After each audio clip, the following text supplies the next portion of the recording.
bom ver um monte de gente com cara conhecida aqui, gente que a gente trabalha, que tem mais do que como parceiros, amigos e amigas aqui dentro. Hoje eu pensei em várias coisas antes de vir para cá, no que eu podia falar nesse tempo que me foi gentilmente dado por um case que é de um projeto, na verdade, que a gente desenvolve e que eu tenho que dividir com outras pessoas hoje esse case. Alguma dessas pessoas, talvez, pode colocar para mim, por favor? Talvez vocês conheçam algumas dessas pessoas. Essa aqui é a Sandy, de Manaus. Mês passado, outubro de 2018, ela estava saindo com uma amiga de uma festa na cidade de Manaus. Um cara mexeu com a amiga dela, ela defendeu a amiga.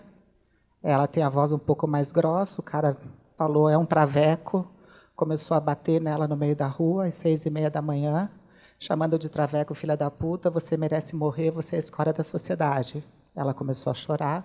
Perceberam, então, que se tratava de uma mulher biológica, mãe de 2 filhos e empresária. Esse caso aconteceu há 6 dias atrás. Essa aqui que vocês estão vendo, e várias pessoas devem ter visto, que se transformou em viral na internet, é a Débora. A Débora estava saindo do carro dela, e encontrou um cara na frente do carro dela que achou que ela era uma transexual. Começou a agredir, humilhar, e chamar de viado de merda, você tem que morrer. Débora está passando por um processo de radioterapia, se recuperando de um câncer de mama, e ela trabalha na Secretaria de Estado do Rio de Janeiro. Essa criança aqui nasceu em 4 de novembro de 1972. Nasceu na cidade de Curitiba, uma cidade tida como capital europeia do Brasil, teve todas as melhores chances do mundo, né? Ela teve sorte de estudar nos melhores colégios, estudou a vida inteira no Colégio Bom Jesus, no Colégio Franciscano, em Curitiba, que traz uma boa educação, sócia dos melhores clubes, né? Os melhores amigos, tudo que a educação podia dar. Formou-se super cedo, com 15 anos, já estava fazendo o seu primeiro vestibular, fez direito, letras, se formou em bacharelado em direção. Ela teve a sorte de estudar outras línguas, teve inglês, alemão, ela teve sorte de estudar francês. E, mesmo assim, essa pessoa continua até hoje, aos 47 anos de idade, com a carteira de trabalho vazia. E eu sei disso porque essa pessoa sou eu. Isso aconteceu não por falta de competência.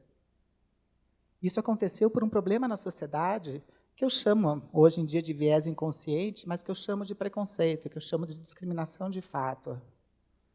Desde cedo eu soube que ser diferente poderia ser um problema, mesmo acreditando, como foi dito aqui, eu acredito muito nisso, que a nossa maior igualdade é, sim, a diversidade. E talvez essa seja a única igualdade que todos nós tenhamos.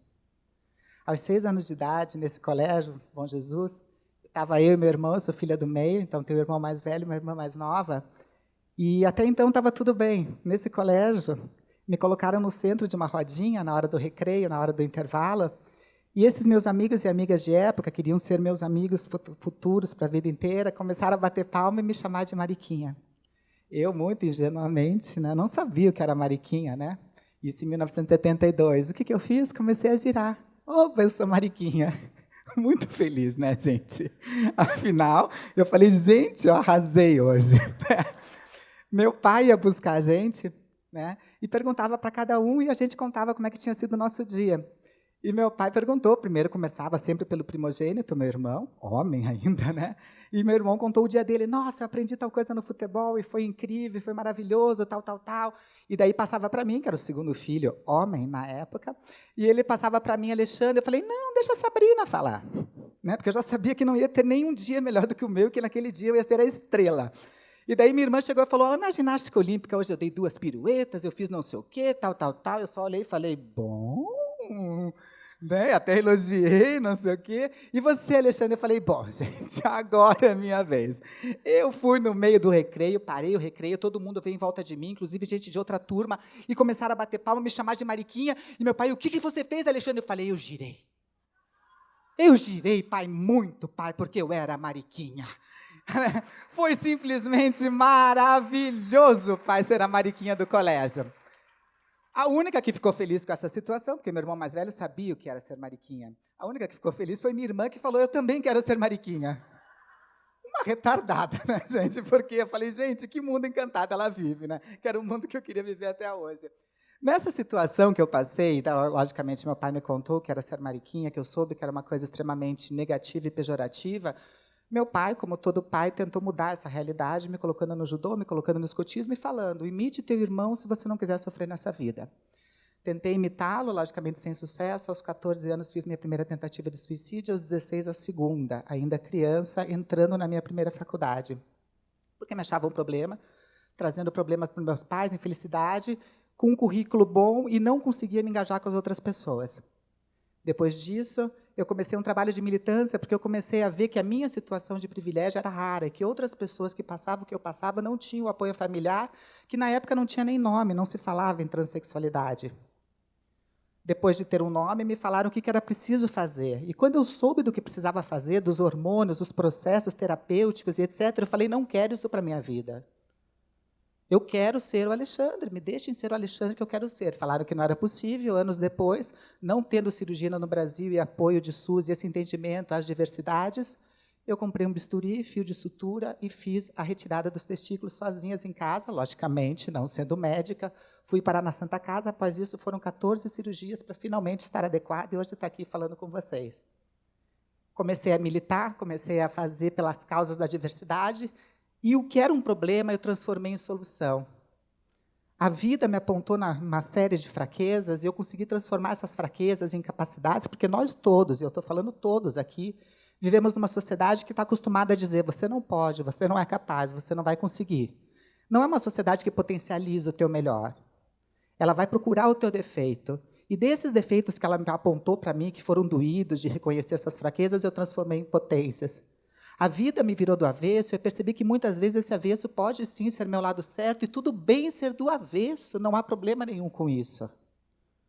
Dentro desses projetos de militância, eu conheci outras ditas minorias.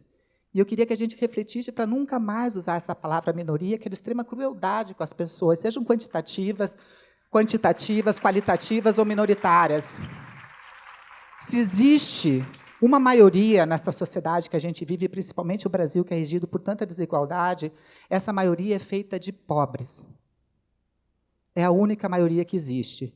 Se você está aqui hoje me vendo em plena quinta-feira de manhã, você pobre não é. Para estar aqui quinta-feira de manhã comigo. Então, eu tenho que dizer, a partir de hoje, você que se achava a maioria, você é minoria.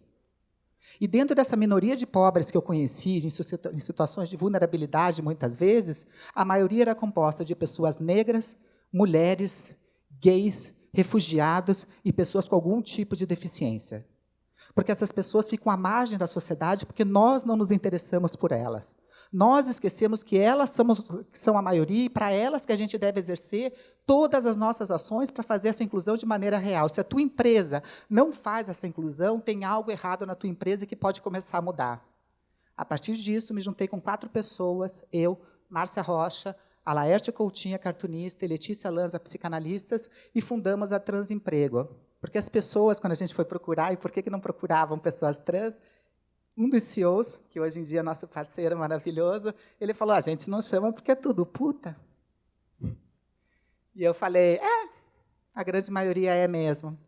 Às vezes sem chance de opções, só que a gente tem puta doutorada, a gente tem puta mestrada, a gente tem puta trilíngua. Ele falou, tem? Eu falei, sim. Você traz, então, para mim? Trago. E começamos o trabalho da Transemprego, que hoje em dia são 118 parceiras. Fico feliz que vários estão aqui dentro. A gente consegue desenvolver um trabalho efetivo de inclusão.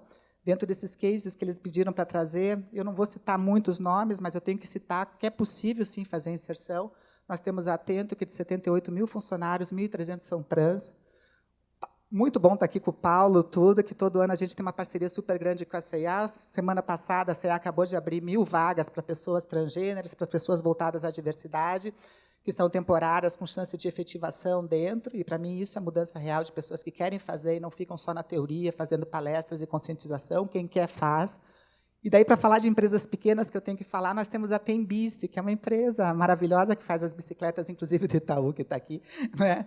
E são 250 funcionários nessa empresa, onde começou há 3 meses atrás com 3 pessoas, foram para 5, e hoje a gente já tem quase 20 pessoas transgêneras trabalhando lá dentro. Então, a inclusão, de fato, pode ser feita, desde que a gente acredite que ela possa estar top and down de verdade. Não adianta querer incluir a pessoa trans que passa por mulher, que tem passabilidade, a bonitinha. Eu tenho trans, quando vem me procurar, eu ainda falo, olha, eu tenho pessoas trans, negras e deficientes. Você quer levar um combo para ficar bem na vida? Eu tenho, né, gente? Um combo para a empresa ficar legal, tira a foto e bota lá. Isso eu tenho também, né? Mas eu acho que está na hora da gente fazer um pouco a mais. Está na hora da gente pensar que a mudança só acontece se a gente tomar consciência que nós todos aqui somos minorias e temos que incluir essa maioria de pessoas que estão fora desse processo por culpa dessas minorias que somos nós. Eu convido vocês a fazer com que esse projeto Transemprego, que é totalmente gratuito, ou seja, vocês não têm desculpa para não incluírem, né? Eles estejam desde a tia do cafezinho, essa diversidade tem que estar no DNA da empresa, não pode estar só no RH, no marketing, na responsabilidade social, que é onde fica. Se não tiver essa cultura de diversidade, que somos todos nós, dentro de todas as empresas, isso não vai funcionar nunca. É um convite que hoje eu vim aqui fazer para vocês. Eu quero que, no máximo, em 10 anos, vocês me ajudem, não a colocar um carimbo aqui, que eu não preciso mais, ainda bem que eu consegui me virar. Me tornei a primeira mulher trans embaixadora da Rede da Mulher Empreendedora, que congrega 500 mil mulheres empreendedoras no Brasil. Eu consegui realmente respirar minha vida e fazer por outras pessoas. O convite que eu faço a vocês todos que estão aqui é: me ajudem a acabar com o transemprego. Eu não quero que isso seja um projeto que continue para a vida inteira. Me ajude em 10 anos a fazer com que isso seja um processo e um projeto não necessário. Obrigada pela oportunidade.